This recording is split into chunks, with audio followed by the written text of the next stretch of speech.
ክርስቶስ የጠራውን የሚይዝ ሞት ማን ነው? እስኪ የታል ገመዱ?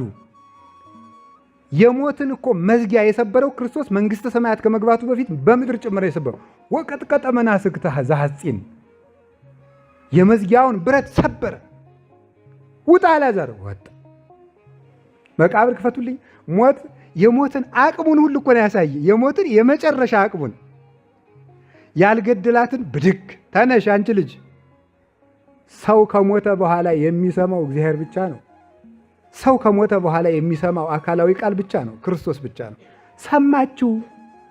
አማን አማን እብለክሙ ከመ ይመጽእ ጊዜሁ አለ አመ ይሰምዕዎ ምውታን ለወልደ እጓለ እመሕያው። ሙታን የእግዚአብሔርን ቃል የሚሰሙበት ጊዜ ይመጣል ወይ ጊዜ ውእቱ፣ ያ ጊዜም ያ አሁን ነው አላቸው።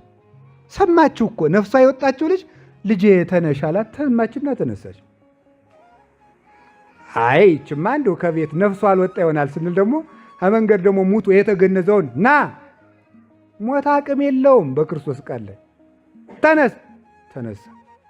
አይ መገና አልተቀበረም። ተቀበረ፣ ፈረሰ፣ ሸተተ፣ በሰበሰ። አልዓዛር ውጣ። የሞት የመጨረሻው አቅም ማፍረስ ነው። ያፈረሰውንም ቀማው። አሁን የክርስቶስን ቃል ሞት በምን አቅሙ ይቋቋመዋል?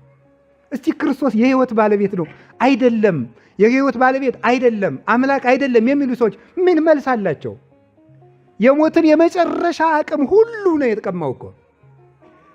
ቢያም ፈወሰበት፣ ቢያጎብጥ አቀናበት፣ ዲዳ ቢያደርግ አናገረበት፣ ቢያውር አበራበት፣ አንካሳ ቢያደርግ አራመደበት፣ ረሃብ ቢያመጣ አጠገበበት፣ ገደለ አስነሳበት።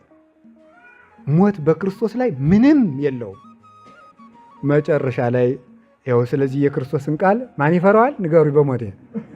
ስለዚህ ታዲያ አርአያ ስልጣኑ በሏ ስልጣኖ ላይ ለሞት በቃሉ ነው ያሳየን ክርስቶስ አስተምሮ በእውነቱ ማለት ሞትን ሲያዘው አይተነዋል ክርስቶስ።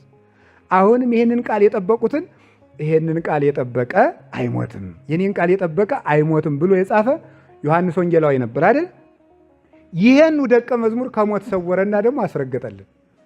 ይሄን የጻፈውን ደቀ መዝሙር ሞትን እንዳይቀምስ ነው ያለው። ሀለው ዜ እለ ይጥዕም ወለሞት፣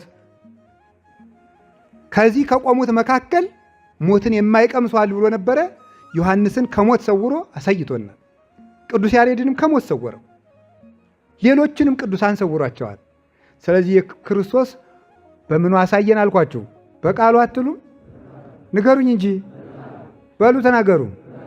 በቃሉ ቃሉን ይፈራዋል።